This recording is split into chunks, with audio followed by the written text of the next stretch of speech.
নমস্কাৰ, আজি মোৰ অইন এটা ভিডিঅ'লৈ আপোনালোক সকলোকে স্বাগতম জনাইছোঁ।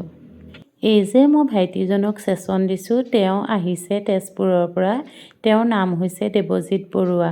তেওঁ বহুত দিনৰ পৰা আহিম বুলি তেওঁ আজি বৰ্তমান আহি এক্সেছ বাৰ্ছৰ ছেছন ল'লে। ছেছন লৈ তেওঁ খুব ৰিলিফ ফিল কৰিছে আৰু খুব ভাল লাগিছে বুলি কৈছে।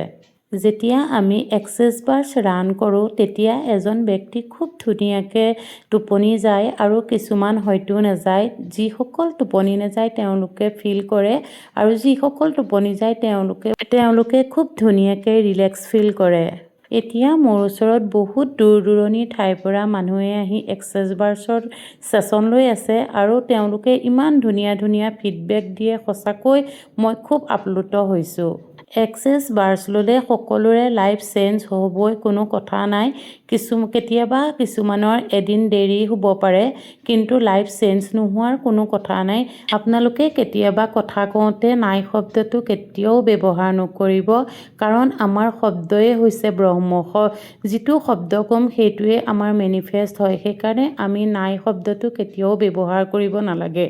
আপোনালোক সকলোৱে কথা কওঁতে পজিটিভ হৈ কথা ক'বলৈ লওক আৰু পজিটিভ মাইণ্ড ক্ৰিয়েট কৰক।